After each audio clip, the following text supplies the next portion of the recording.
he said this, and it's never left me, that conviction-driven leadership is based off a vision of perfection. And I've used that as a driving force for everything that I do, football-wise, in terms of that vision of what you want to create in a program, in a scheme, in a family, and that and when you see that and you know what it's supposed to look like, man, you just relentlessly pursue that until you get it the way it's supposed to be. Get attitude means, how can I proactively change the way I think? How can I proactively increase my life? How can I proactively create better relationships and better work situations for me to enjoy it? And welcome to the GAP, the Get Attitude Podcast, The Gap, bridging the gap from who you are to who you want to become, and bridging the gap from where you are to where you want to be. Hello, my name is Glenn Bill, founder of the University of Attitude, keynote speaker and author of the ABCs of Attitude. I've been fortunate enough to help tens of thousands of people all over the nation get attitude. Attitude, the secret formula to success in your business, in your life, in your relationships. And this podcast will help you get yours. So let's get some. I want to welcome everybody. Please remember to subscribe, rate, and review. Today, we are so privileged to have one of what I believe is the best motivators in the Big Ten, if not the nation, a man that I've followed as a high school coach. And I'm just so honored to have this gentleman. We're going to pull up a little clip real quick. The great Tom Allen, head coach of Indiana football.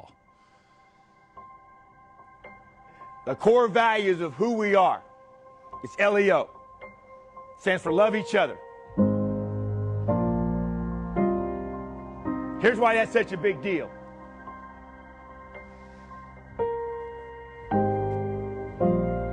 Because every single person is affected by those three words. Everybody. Every coach, every player, everything you do.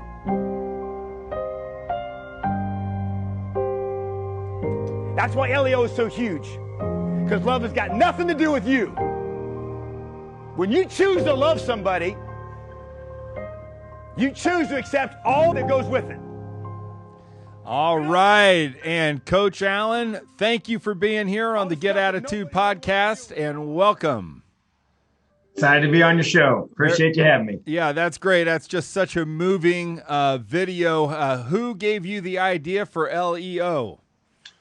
It's just been something over time that I've just really latched onto. I've been such a big believer in relationship building in the coaching profession. My dad was my high school coach. I saw the impact that he had as I was growing up, and the players would come back years and years later. And it was always about the relationship that he had formed with those guys and that they had formed with each other that made a team special, made the experience very, very special. So started coaching high school football for my first 15 years of my career. And I'd say it was during that time, I just started realizing and recognizing if you want to build something special, you better be a group of guys to love each other, care about each other, and make it about the guys around you, not about yourself. And that's what LEO is all about to me, is a selfless mindset that I don't care who gets the credit because it's not about me.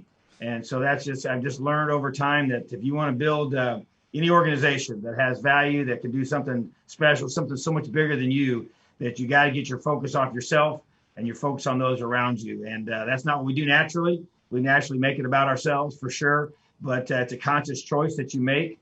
And I think it's a life-changing choice that you make when you choose to love the people around you.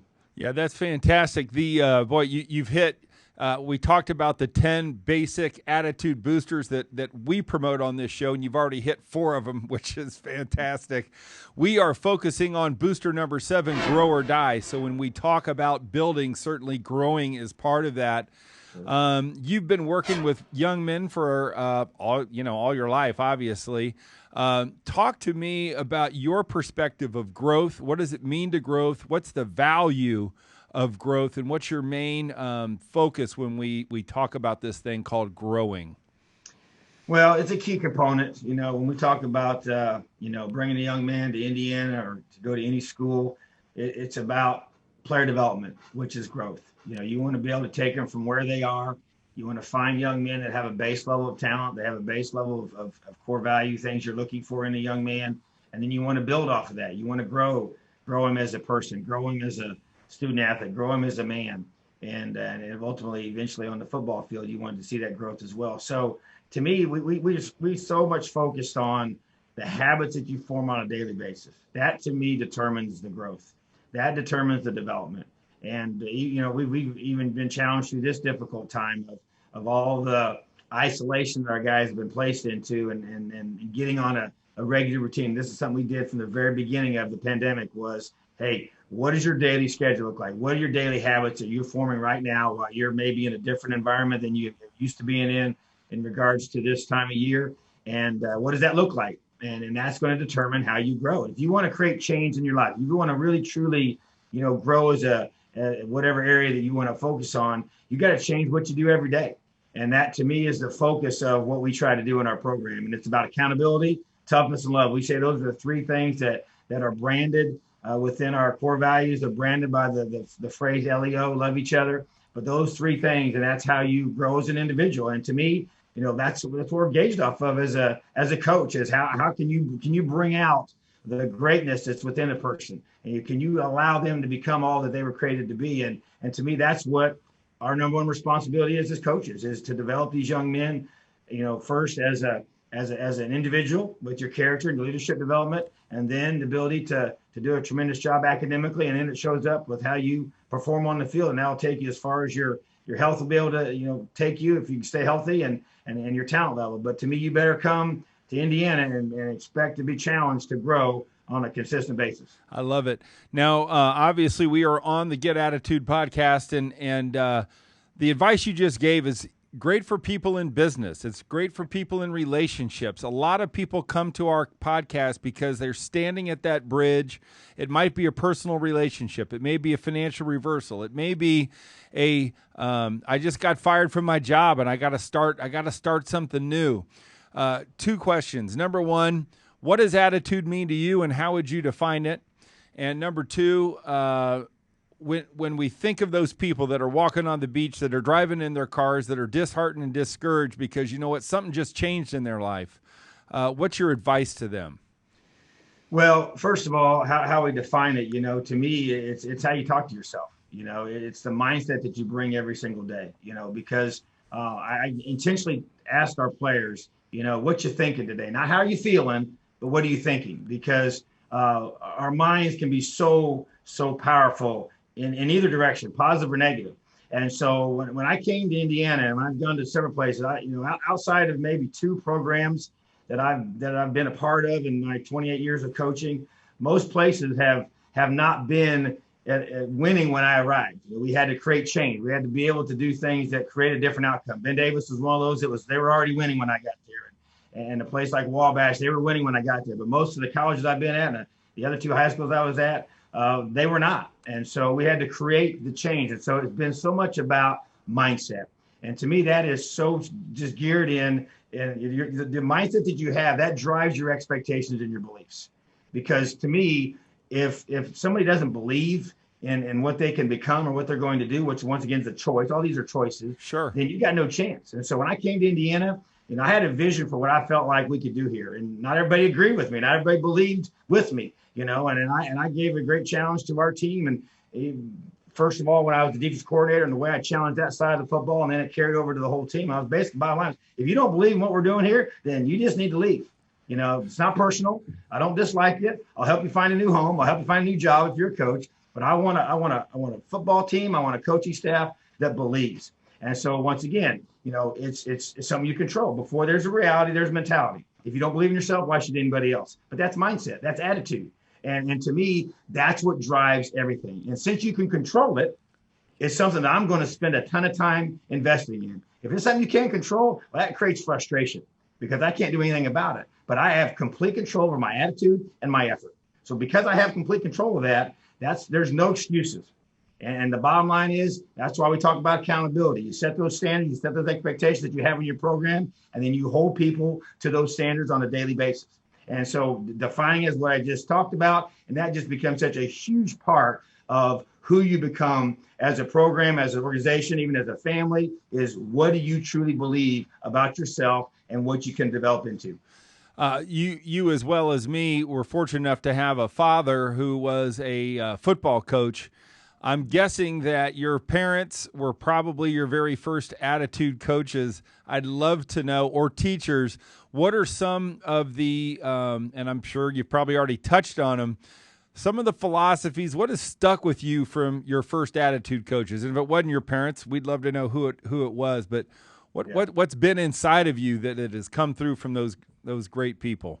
Well, it was my parents, both my mom and my dad, played such a huge part of my life and our development. And I'm blessed to still have them with us today. And they're not getting any younger, but it was a driving force for me to want to come home at this stage of my career and to be able to be closer to them and my family be close to them. And so, to me, the bottom line from the very beginning, knowing my dad, I mean, he was so much into just staying with whatever you do. I mean, we weren't allowed to quit anything. We weren't allowed to, whatever we said we were going to do, I mean, it was just, that was it. And there was no excuses, pretty no nonsense. My dad was a tough guy on us and held us to high standards of our work ethic and taught us how you treat people. But once again, those are all things that you can control. And how you get up the early morning rise. I always talked about, he never wanted us to be, sleeping in and it was like, I was like, man, Dad, I'm 12, you want to be able to sleep in sometimes, but no, that was just not the way he was wired. It was just like, man, you're just wasting time when you're in there doing that. You said, I can rest when I'm older kind of mindset, but that work ethic and the ability to just to stay with whatever you do is a powerful thing. I mean, because, we use the word perseverance so much in our program, and grit has become such a huge, it was our one word for 2019, which is perseverance and passion towards a long-term goal. That's just staying with it. And to me, that's something that is learned.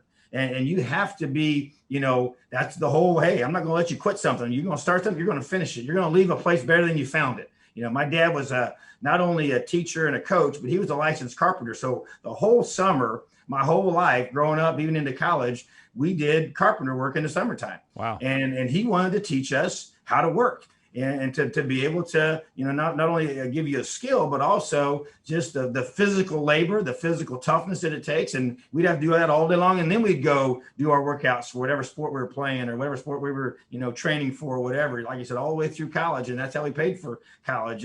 And so, but those were valuable lessons that we had to learn in getting up early and sometimes working, daylight till dark and when we needed to, and still just finding a way to, once again, no excuse. You got to go get your workout in. I had many workouts when I was in college where I was doing my running and lifting at, 9, 10 o'clock at night after a full day working, whether it was roofing or, painting or building a garage or any kind of carpenter work that we were doing for those summers and those projects. And so, but those are valuable lessons that have never left me, and those are things, and it was obviously a strong faith-based upbringing, about living a life of principle and being a man of your word and being able to be a person that can be depended upon and counted upon, as a teammate, as a coach, as a part of a special group, because that trust piece is such a huge part of building something special. All those things are what I feel my dad taught me from the earliest till to this day, and I'm still learning from him. The perseverance thing. One of my favorite sayings is adversity is the mother of perseverance. If you want to be a person of perseverance, you're going to have to fight through adversity. And booster number 8 is to love and embrace all the adversity that happens. So, Gappers, you heard it here first from Coach Allen, that perseverance and grit is something that can help you bridge the gap from where you are to where you want to be. Now, look, behind every good man's a good woman. So talk to me about, what did your mother do and what did you learn from her? Well, we were fortunate, my dad, like I said, was a teacher and a coach. And so she stayed at home with us. And so, she was the one that really, obviously Dad was with us quite a bit, but she was with us all the time, and just the ability to she was a prayer warrior for us, just support us in every possible thing that we did, and taking you to practice, picking you up for practice, and always being with you. And I would say holding us accountable with how we treated people, how we treated them. There was 4 of us. I had an older brother, older sister, and a younger sister. So wow. 4 children raised in our home, and just being able to learn how to be a person that cared about others, and prayed for people and prayed for us, and and held us accountable for the choices that we make and the people that we hang out with. And I say it all the time. We're a product of the books we read, the music we listen to, and who we hang out with. And I was taught that at a young age. What do you fill your mind with? Who you associate with? That's who you become. I believe that. We challenge our coaches about that even to this day. Our players do that to this day. I learned that from being raised in my home that I was raised in, and very careful about that. Who we were,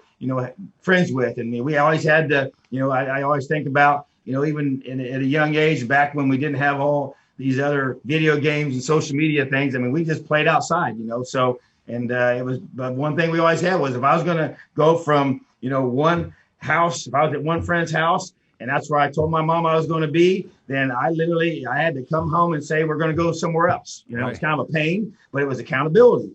I was told to do that. I'll never forget. There was times when I didn't, and trust me, it wasn't pretty. So I wasn't going to get away with it, and so, but those little things, you don't forget that kind of stuff, and it goes back to being, hey, you tell me you're going to do this is what you're going to do. And if you don't, then you're going to be held accountable, and so the bottom line is those are the kind of things that I know have made me who I am today. And you don't lose that. You don't lose the work ethic that you develop as a young person. You don't lose the value of being a man of your word and how you treat people. I thought my dad, he had a tremendous heart for people, so empathetic for those around him and the players that he coached and the homes they came from and all the different challenges they may have had. And those are kind of things that have never left me. And that's what, and LEO is all part of all those things. And so, because once again, you choose how you view other people and how you treat them and how it causes you to be a person that has a sensitive heart for those around you. And that allows you to be real and be genuine to these players who, come to Indiana to have, fulfill these big dreams. But at the end of the day, they're just young people looking for someone to believe in them, care about them, love them, and give them some tremendous direction and accountability. Now, I know, DNA means a lot to me, and I believe that you can go back. I'm wondering if you knew Grandpa Allen, what did he do and what did he teach you? My grandpa was a carpenter, and wow. Tougher than nails, So was Jesus. Or Joseph was, right? But go ahead. Right. I'm sorry. Yes, go ahead. There's no doubt. And so he, tough, once again, just family first, very, very consistent, simple in a lot of ways, didn't stray far from home, was always in that, area and believed in that, believed in hard work, toughness, how your word is your bond. It's who you are. It should be the thing that you value the most. When you say something, when you agree to something, that's what it is. The work ethic, I think those things to me stick out, and just the emphasis on family, and the fact that at the end of the day, when it's all said and done, you got two things: you got your faith and you got your family. And so you better make those things a priority. And I tell our team this all the time. I said, I want you guys to understand that everybody talks about, when they get to the end of all this, they're worried about, they're not worried about their 401ks and the house they live in, the cars they drive. It's their faith and their family. That's what's going to, so why wait till then? Why wait till the end to make it a priority, make it a focus? And so those are the things that my grandpa taught me. And, he would be, he's passed on, but he would be so unbelievably thrilled to know that I was the head coach of the Indiana Hoosiers. That's what makes this so special to me. It's deep. My family, both sides are both from Indiana, born and raised here. And I got my dad's the oldest of 10 and my mom's the second youngest of 8. So I got 32 aunts and uncles. I got a massive family, tons of cousins, second cousins, and just a huge family that I got a lot of pride in being from Indiana and being a part of this and wanting to build something special here because this is my home. Yeah, that's great. And so what was your grandpa's name, Tom, as well? Yeah, his name was Nolan. Nolan. So interestingly, here's how it works. So my dad's name is Nolan Thomas Allen. Okay. And my name is Thomas Edward Allen. Okay. And my son is named after my dad. So my son is named Nolan Thomas Allen. So everybody calls my dad Tom. They call me Tommy. Right. And we call our son Thomas. So that's how we keep them all straight. Now, did your son play at IU? He's playing there right now. Okay, well, good. What's that like coaching him? And what year is he? And I'm sure that's just got to be so fulfilling. It's just a huge blessing. He's he'll be a redshirt junior in the fall, and he was fortunately graduated here at the end of this summer. So he's graduated 3.5 years, and now he's getting ready to get his master's degree here. So he's number 44. He's a linebacker, and so it's just a huge. I played for my dad. He's playing for his dad, and so that's pretty special. It's not easy. It's harder than people think. I think it's probably harder on the player than it is the dad, but it's tough both directions. But at the same time, he's been given a tremendous opportunity. He works his tail off, and just really proud of him. And just for my dad to be able to come here and see both of us, watch him play and watch me coach is pretty special. So it's a neat family affair for us in our household. Yeah, I coached all 3 of my kids at Bishop Chatard High School, so I know the dynamic there that's going on. When you think of number one, was Rex Peckinpah, Coach Peckinpah there back when you were there? He was my wrestling coach. Yes, sir. Okay. So I wanted to touch on this because one of my boys wrestled up at Central Michigan. Wow. Talk to me about I love football. I think football is the greatest team sport ever. What did that sport of wrestling teach you? Well, I wrestled for 13 years. I wrestled all through high school and college, and played both sports in college, football and wrestling. What an unbelievable sport. I mean, so much discipline, the toughness that you have to have, both physical and mental. You get to the point where you have to cut weight. I even in college, I wrestled at 190 and I played about 215. So I had to lose 25 pounds every off season, when I go right, and, obviously those seasons go back to each other. So that was always challenging, but just when I started wrestling in 6th grade, and then you get into 7th grade and 8th grade, your body starts changing. I mean, it's just such an unbelievably physically demanding sport. Yes. And this is why I always tell people, wrestling's not a whole lot of fun unless you have some success at it. Right. Getting your tail whooped on a daily basis, and then all the practices. I mean, going out shooting baskets, playing catch, shagging fly balls, taking bat practice. That's fun. Yes. Okay. Wrestling for 2 hours and climbing. We used to climb rope, back in the day, and all the stuff that we did. And Coach Peckinpah was my high school coach, as I mentioned. I mean, just so demanding. And we at Newcastle, we got that big old gym. So we would have to run laps around the track. Our wrestling room was right to the side of the track. And you got all those steps that you could either bear crawl up and down or run up and down. And so, I mean, it was physically hard. I mean, it was just tough. And so I was blessed to have a lot of success with wrestling, and I enjoyed it. But like I said, it's not like quote unquote fun, like the fun's going swimming. I mean, it's tough, but it's so rewarding. And when you you put in that work, I'll never forget when I was in high school, there was a series of, when I really had a chance to really get in phenomenal shape and play at my highest level of before I went to college of how I was competing and getting ready for the state finals and all that. I mean, it was a tremendously rewarding experience to know, man, if you can do that, you can do about anything, and that's why I think that it's just a great, great sport to develop the qualities, that grit piece. You talk about grit. I mean, that is, if you want to be a guy that's got grit, you go wrestle. And then you get into college and it's a whole nother level, and it's really, really hard. And it's, you're wrestling against a lot of, very mature individuals, and you got they're very well coached. And I wrestled for Ben Peterson in college. He's Olympic gold and silver medalist, and had a great experience in college wrestling for him, and then playing football for Terry Price. Just high quality men. But just the sport of wrestling just teaches you so many valuable life lessons. That's why I encourage as many guys to wrestle. I think it's a great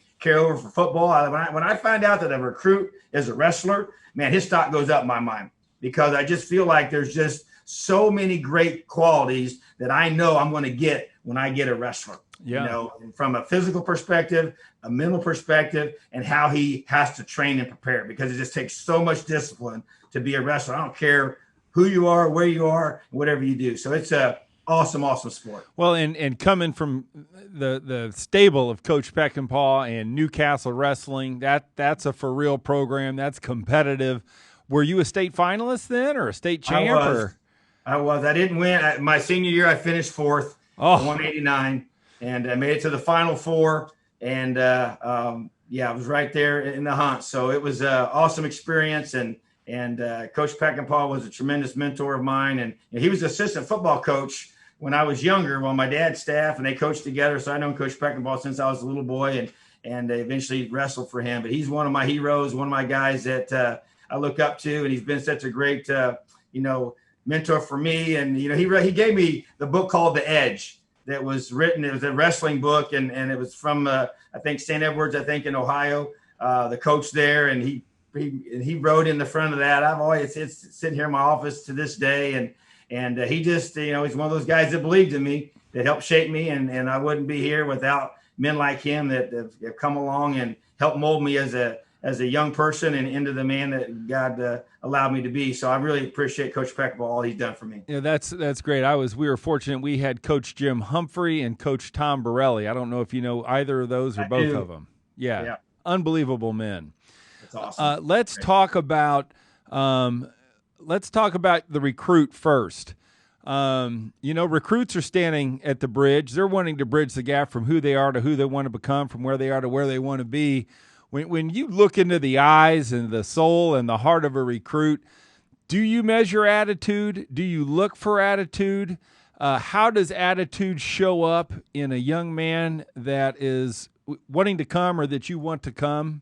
And how do you know when this ain't going to be the right fit? I'd love to hear some examples of that. Well, I tell you what, it's huge, and that's part of the challenge of recruiting, is figuring out the attitude and character of a young man, because that to me is going to be the difference. There's a base level of talent that I believe you have to play in the Big Ten, and we got to figure that out. And there's a lot of measurables that you can use for that, and you watch the film, but it's what's on the inside. It's what makes them who they are, and we talk about grit a lot. How do you figure out if a young man has grit? That's the one quality that we feel like we're looking for. That's going to allow them to be successful, because adversity is going to come. It's not if, it's when. And so you look for in their past, how were they raised? What kind of home were they raised in?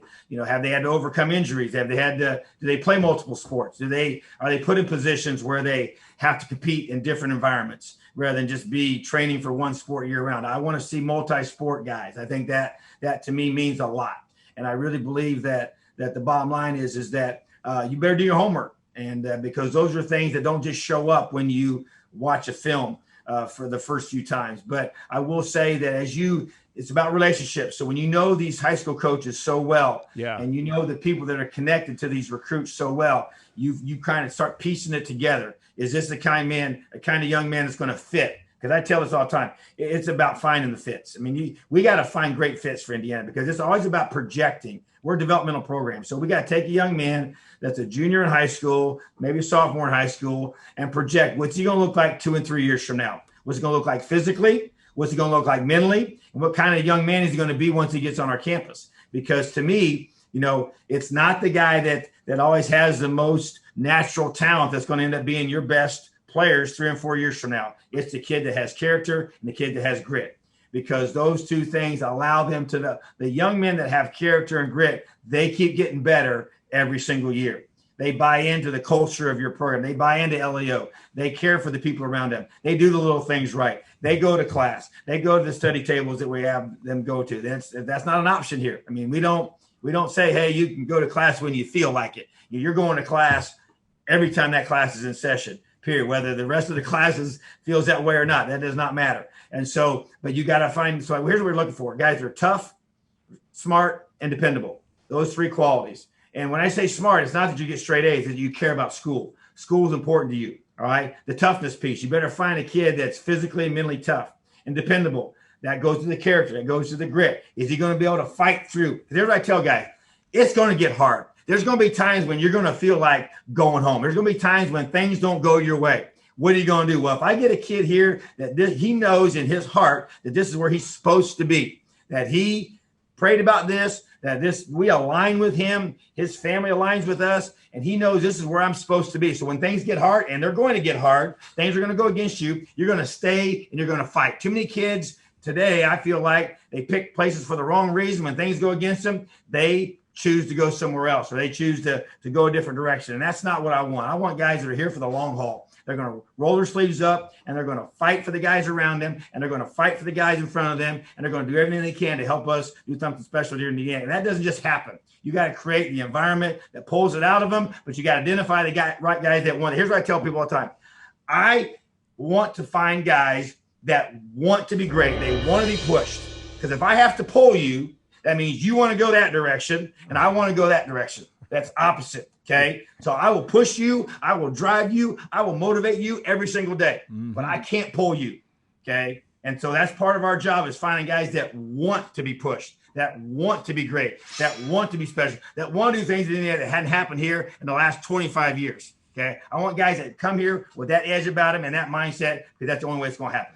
And I feel it when you guys take the stage. I feel it when I watch you coach, and I watch you guys, and I love what you're doing there. This has been a crazy world. Things have changed, Coach. I'm going to go out on a limb here. There's no wrong answer, but I know you're going to come up with it because you're good. Let's say there's no high school football. There's no film to watch. Let's say you don't know who's who, and you walk into a room, and the only opportunity you have to judge who you want to recruit, because there is no film, you have the ability to ask a kid 2 or 3 questions.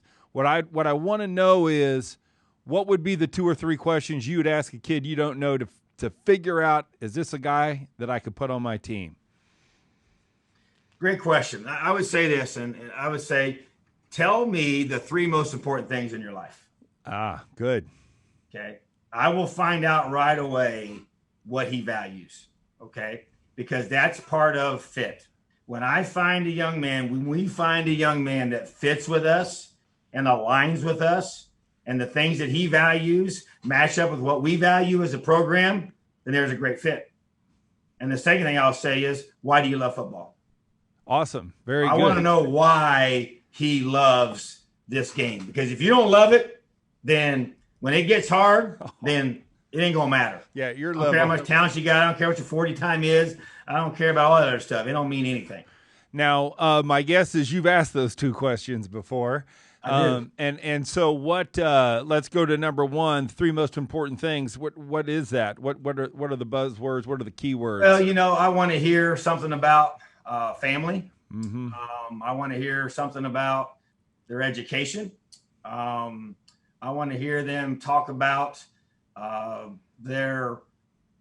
they care about the kind of man that they become, so these answers can be in different pieces, a faith piece can be mixed into that. I talk to our players a lot about this. It doesn't, faith is belief in something bigger than yourself. I know what it is for me. I challenge our players all the time. I want you to know what you believe and why you believe it, and I can't tell them what to believe. I don't want to tell them what to believe. I want to live my life based on principles that I believe are going to allow me to live the kind of life that at the end of the day, when it's all said and done, I can look back on and feel good about how I live my life. Not going to be perfect, going to make mistakes. We all do. But I want to live my life by principles and values. And I use the principles of God's word to guide my life. And I use the principles of his word to be a foundation for how we have built and how we run this program. I don't tell guys they have to believe those same things, but I will tell you this. I will tell them, you better have an anchor. You better have a foundation, and it better be on something that you're able to stand upon, because those storms are going to come. And when they come, they're going to sweep you right off your feet. You'll be able to get back up if you have a great base, a great foundation, and a great belief system that you have for your life. And that's why what we teach them as a man is way more than what we teach them as a football player, way more important, because the football window is about like this. Yeah. The life window is where we live, and where we're going to be able to make impact that is lasting and has value. And the thing that's so awesome about what I do, that's why I feel so blessed to coach, is I can do something that I really, truly love and enjoy doing as a coach. And at the same time, I can make an impact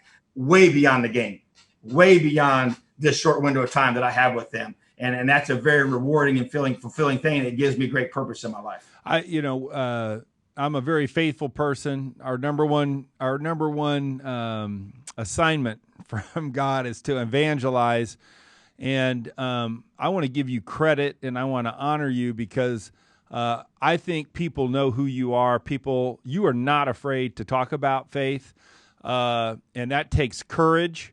And I think it's beautiful that you're comfortable doing that. I think you do it in the right way. And I think whenever anybody mentions you, they always mention your faith, whether you know it or not. And that's pretty damn cool. And I just want to honor you for that. Let's go to that second question. Why do you love football? What are some of the best answers you've heard, and why do you love football? Well, the best answer is I want to hear things about, man, I just love to compete. I love to play the game, and they'll talk about, you want to hear that they love to hit people and they're physical and, because those are things, if you don't like that, if you don't like the contact part of this game, you're going to probably struggle. You're definitely going to struggle playing here because that's a huge part of what I believe. So, but those kinds of things, I don't want to hear about themselves. I want them, it's about, the things that matter bigger than you. That's what I want to hear about. Cool. And for me, and that's why I love the game so much, because you can't hide. I mean, you can't, it's the principle of the sower. I mean, you're going to reap what you sow. Yes. It's a biblical principle. Yes. It's a life principle. It's a principle of harvest. I mean, you sow, bean seeds, that's what you're going to reap. You put corn, you're going to reap corn, so it doesn't, you're going to sow good habits. You're going to reap those rewards for that. And we tell our team this even recently. So if your daily habits, okay, if they don't align with your future goals, then you better do something different. You better change what you're doing on a daily basis. Or you better adjust your goals, because they're not going to get you what you want. So, but that whole reaping and sowing concept to me is what this is all about. And that's what football, you can't say, Coach, hey, man, I'm doing what I'm supposed to be doing right, and then all of a sudden, well, hey, judgment day's coming. We're going to know if you've been doing all the physical things you've been telling you've been doing during the off season, whatever. And this is, during this time, we had some time away. Yeah. And we had to give them workouts to do. And I would always say, guys, hey, eventually we're going to find out. We're going to know who has and who hasn't, real soon.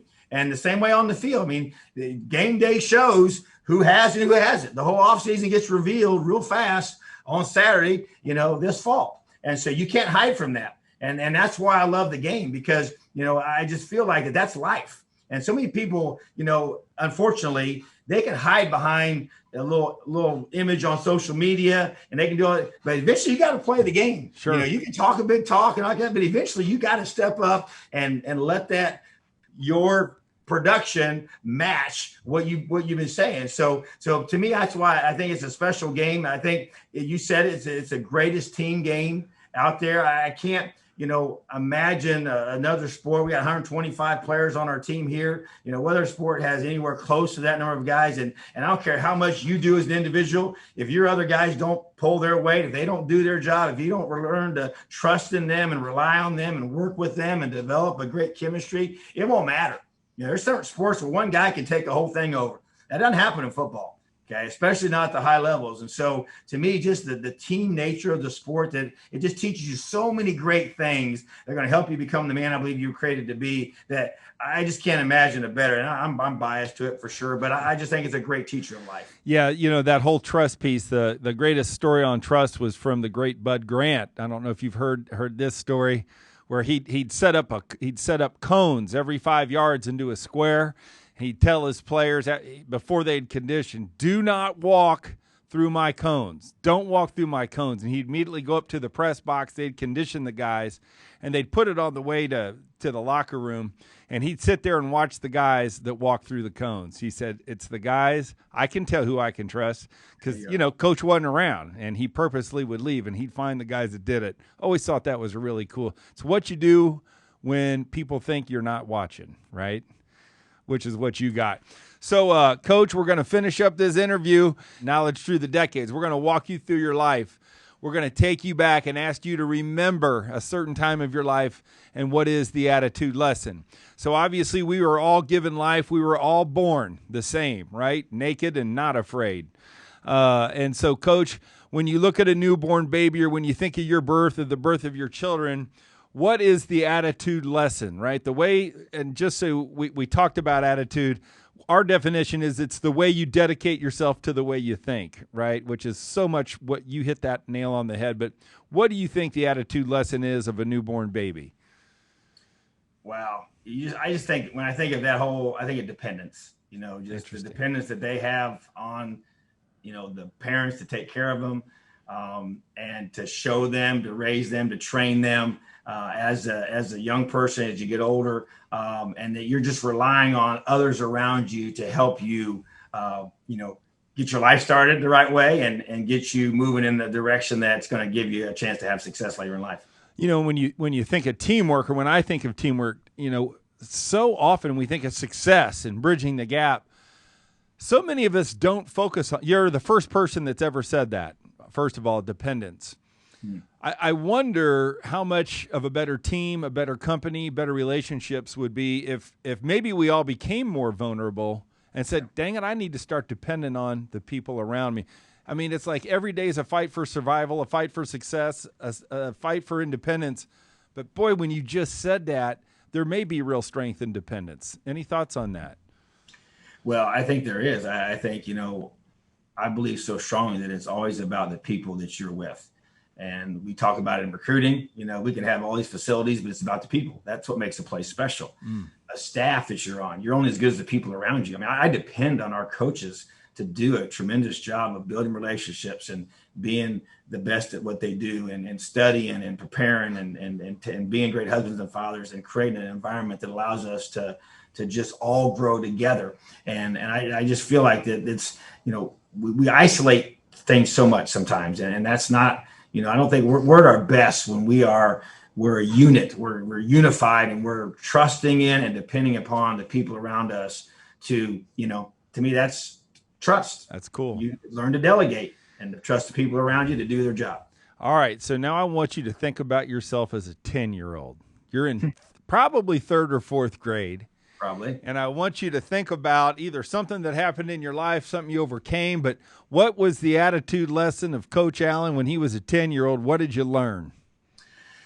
Oh, I would say, I don't know why, first thing that comes to your mind, I think of the word obedience. My dad was so big into, we were going to obey what we were told to do. And if we didn't, there was accountability. And I got my tail whooped a fair amount of times, when I didn't heed to that. I didn't follow through and do what I was supposed to do. And I love and respect him for it to this day. But man, just to learn to obey and do what you're told to do. And I think that's something that you as you work with young people, there's gaps in that sometimes in their young person's development, it hurts them later in life. Sure. But when you learn to do that, and we all know those are sometimes painful lessons, where we have to learn how to obey what we're told to do. But that's a valuable, very, very great quality to be known as a guy, man. This guy is, when he's told to do something, this guy does it. He can be counted upon. He can be trusted. That word keeps coming up, but it comes and grows in different forms as you get older. But to me, when I was a young person, that's what I had to learn, was to learn to obey and do what I was told to do. And I think for our gappers out there, those people that are listening, you heard Coach say how much he loves and admires his father for the tough love. And my question to those of you listening now is, do you love your kids enough to be tough on them? Do you love your kids enough? And do you believe in yourself enough that they should obey what you're saying? These are the questions that the Get Attitude podcast hopefully brings to our audience. It's a self-reflection time, because if you want to bridge the gap from who you are to who you want to become, I'm telling you, you're going to have to deliver tough love to your kids. And hopefully you've been a product of tough love. And I think it's a great barometer of the next generation and the prior generation. So, Coach, that's great. Now you're 20. You're a two-sport athlete in college, and you're starting to grow up if you're not grown up. Talk to me about what it was like being 20. Do you remember your 20th or 21st birthday, and what was the attitude lesson there? Oh, I think choices. I think you're getting to the point now where the decisions that you make in that window of time are going to define the rest of your life. I made decisions and choices at that point about my career, the path I was going to go professionally, who I was going to marry. And I met my wife in college, and we were both college athletes and students there at the same school, and started dating our freshman year and got engaged before our senior year and got married right after we graduated. Oh, so cool. Literally left college and got married that summer and went to Florida to teach and coach. She was teaching math. I was teaching computers, and coaching football and wrestling, and she was coaching volleyball and softball, So, but those choices that you have to make at that stage of your life are pretty defining, And I've always, once again, talked to our team a lot about the choices that we make and how those, define who we become. And we're a product of those consequences, good or bad. That's we got to deal with those. And that's, to me, what that time period is all about, and making quality decisions. We talk about mental toughness in our program as the ability to make quality decisions over and over and over again. And to me, those decisions, those choices that you make at that stage of your life are very, very powerful and the rest of your life. And what's your wife's name? Tracy. All right. We got to honor Tracy, because obviously the best choice you made in your life, right?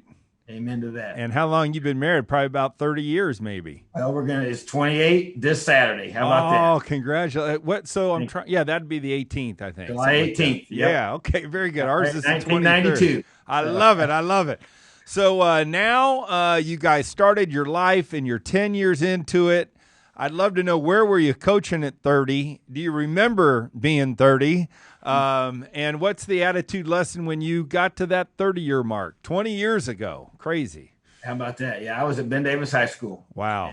And, I was coaching there, and our kids were all young. They were just getting into school at that stage. We had 3 in diapers at one time, and then gosh, that was always. My wife was, she's a trooper now. But I tell you, she was a teacher, and then when the kids were young and they weren't in school yet, she stayed at home with them, and then once they all got in school, then she went back to start teaching. We taught together at Ben Davis, and so. But at that time, for me, it was I was actually getting my master's degree in educational leadership. Wow. At that time. I was the defensive coordinator at Ben Davis and went on to be the head coach there a few years after that. But it's really when you think about that time period for us, it was kind of a crazy time, because the kids were so young. At that age, are just always lots going on. They're into everything, but such a fun time and such a neat experience. But we went on a run there at BD where we had a chance to win 3 out of 4 state championships, and in that window of time. And this, when I would have been in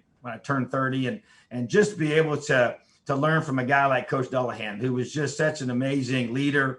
The phrase he said this, it's never left me, that conviction-driven leadership is based off a vision of perfection. And I've used that as a driving force for everything that I do, football wise, in terms of that vision of what you want to create in a program, in a scheme, in a family, and that you just. And when you see that and you know what it's supposed to look like, man, you just relentlessly pursue that until you get it the way it's supposed to be. So, but just being able to learn from a guy like him, and obviously the tremendous job that he did, in both building a football program and just building, young men and trying to do things, the right way in that regard. So just a really special time for us. And I've always said this too. So how about this? Every coach that I worked for, every college coach that hired me, I met when I was coaching at Ben Davis. Wow. And so a very critical professional opportunity for me was the decision to go to Ben Davis. And I was there for 9 years. And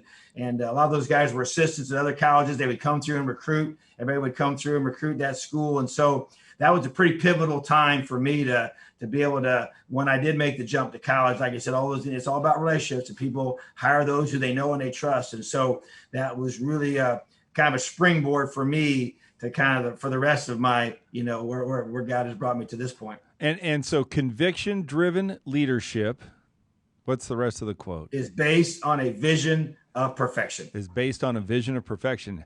Now that's a dang good attitude lesson right there. And for our gappers, I think the other thing you said so compelling is there are people in everyone's life right now that can change their life right now. And how you show up matters, how you receive them, how they perceive you can matter. So let's jump to 40, just 10 years ago, right? Where were you at 40, and what was the attitude lesson from you being 40? Well, I tell you what, I was in the middle of my college journey. And so we had 15 years of high school, made the jump to college, and it was a big deal. We left a very secure, very, when you're a high school coach, you're not at the ebb and flow of the college life and how that all kind of can change so fast. And, one thing I've really learned, when you go to college, you're so dependent upon the head coach, because, what happens is if you are fortunate and have success, he gets a new job oftentimes. Well, either he takes you with you or he doesn't. Okay. Or if they don't win and you get fired, then you lose your job. So you're tied to that coach. And so it's very critical. So I found myself, I've been at that point, I would have been at Drake University. And in between going, I spent a year at Wabash, spent 2 years at Lambuth University, went to Drake University as defensive coordinator and was at the FCS level and worked for Chris Creighton there, who's now the head coach of Eastern Michigan, an unbelievable. You should have him on your show. I mean, he's phenomenal. I'm gonna tell him you said that. He's phenomenal. I mean, he's one of the best leadership guys I've ever been around. His attitude's off the charts. It's so positive. He just gets it. He understands young people. But so the chance to be with him and but I tell you what though, it was a tough journey because we had opportunities there along the way and different things happened. And sometimes, we had a chance to have success, but then we didn't. The coach would go on and get another job. And even if he became he became a coordinator, I couldn't go with him. And so we're looking for another job. And so we had to learn to trust. That would be the word for me, that phrase of our time of our life was to learn to trust. And we had to trust in the good Lord. We had to trust in the dream that I felt he'd put in my heart. My wife would say this when she came to the point where my dream became their dream. And that was so critical because it was a lot. We lived in 7 states in 10 years. And wow. So this Mark we're talking about was right in the middle of all that. We didn't know what the future held. I didn't know I was going to be at Ole Miss within 2 years of that year. And I didn't know I was going to be a specialist coordinator in the SEC at that time. I didn't know I was going to move from there to South Florida as D coordinator and then back to Indiana as D coordinator, a year after that. So all that stuff, and none of that was promised. I mean, we were pursuing it, and we basically I took a huge pay cut to leave and to go to the small college level. And my wife's job was really what supported us. And all along the way, she made more than I did at all those smaller places. And that allowed us, our incomes together allowed us to make it work. And she sacrificed a lot. And all those moves were really, really hard. And she was there. I mean, we were a team and we were already close, but we got closer. And our trust and dependence on the good Lord above for him guiding our future and directing us when we didn't know what tomorrow held was an unbelievable time. But, I needed that. I thought I wanted to go or I needed to go or could go from Ben Davis to the Big Ten. That's what everybody wants to do. Well, that's what I wanted to do. Well, God said, no, I got some lessons you need to learn first. And he knew I needed Wabash. I needed Lambuth. I needed Drake. I needed those years to learn how to trust, to depend, and not make it about me, to make it about trusting in him for our future and not in me and what I can do in my own talents. And so that was a valuable lesson to learn. And sometimes those lessons are hard lessons. And we had to buy and sell a bunch of homes. I didn't want our kids to live in apartments and feel temporary, even though they end up being temporary. But I didn't want them to feel that way. And I wanted them to have, some great experiences. And so they had to learn some tough lessons. And it wasn't easy on them either. So that to me, the word trust was what really we had to learn as a family, and I had to learn individually during that time. Yeah, that's a big attitude lesson, and that goes with maturity. It takes a mature person to trust, but it sure sounds like Coach Tracy might be really the best coach going on. I was fortunate to coach for the same high school for 25 years, and I've always told Glenn, it's so beautiful you did that for 25 years. I said, let me tell you something. No one sacrificed more for that high school than my wife. And here's just a shout out because a lot of our listeners are wives, and I guarantee we got plenty of coaches' wives. So God bless the coaches' wives. I'm gonna have to write a certain prayer for them. Well, so now we're going to get to the here and now. The no place I'd rather be in the greatest time of our lives. You just turned 50. We're going to wrap this interview up. Number one, I'd love you to just give a message to our gappers. Give a message of hope. Again, that person that is sitting there that is facing something in their life that's not a football game, that could be a divorce, could be a job transfer, could be a bankruptcy. I'd love to hear a positive message. And what's your attitude lesson for here and now when you're 50? Well, it's all about mindset, and I'll say this again, before there's a reality, there's a mentality. And you got to believe in your heart that what you are doing is something so much bigger than yourself. And that to me is you got to have, if you want to have passion in your life, you got to know what your purpose is. You got to know why you're here. And I tell our team this all the time. I'll tell an adult this. I don't care how old you are. You chase and you pursue the passions of your heart.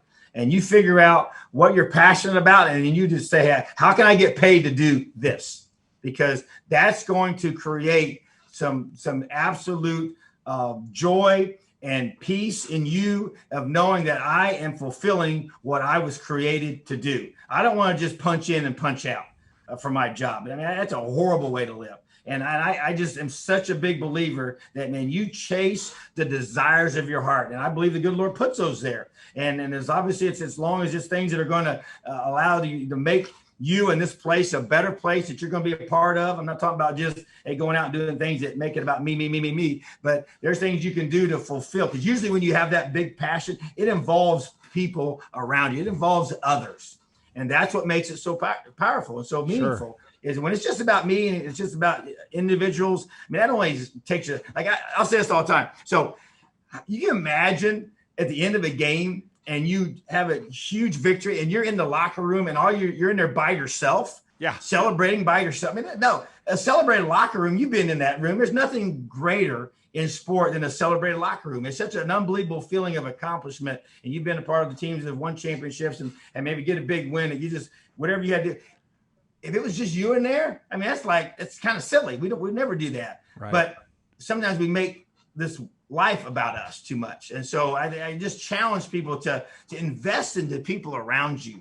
Love the people around you. Care about people around you. That adds so much value. I learned a valuable lesson. John Maxwell talks about this principle, and I'm a big reader of his and John Gordon and Mark Batterson, and I think we all should read. That's how we grow and that's how we learn. And so, but John Maxwell talks about when you want to, he has the 21 irrefutable laws of leadership. And I use that for our leadership council. And so one of those laws is called the law of addition.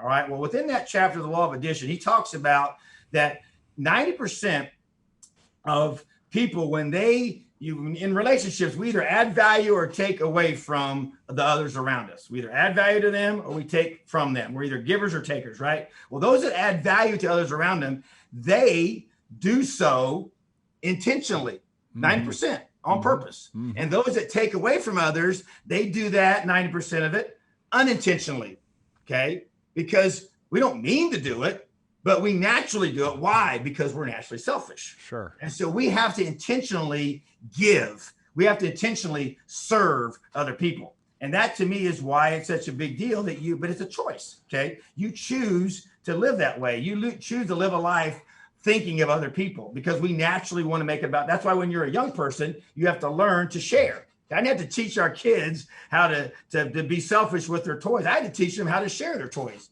That was the beauty of having, not being an only child because they had to learn that lesson. I had to learn that lesson as a kid. We had one bike that when I was younger, we all had to share that one bike. I remember that. It was a red Schwinn bike that we all shared when we were younger. And so, but that was the reality. That's what we did. So, but that to me is a valuable challenge to everybody right now. I don't care what age you are. And like I said, I just turned 50. And so, but for me, it's about pursuing the passions of my heart. I don't have to get myself jacked up to come to work every day because I love what I do. I feel so blessed to be the head coach of the Indiana Hoosiers. But this is where I've been called to be at this stage of my life. And I feel so, like I said, just blessed to be in this position because I'm doing what I was created to do. So I want that for everybody.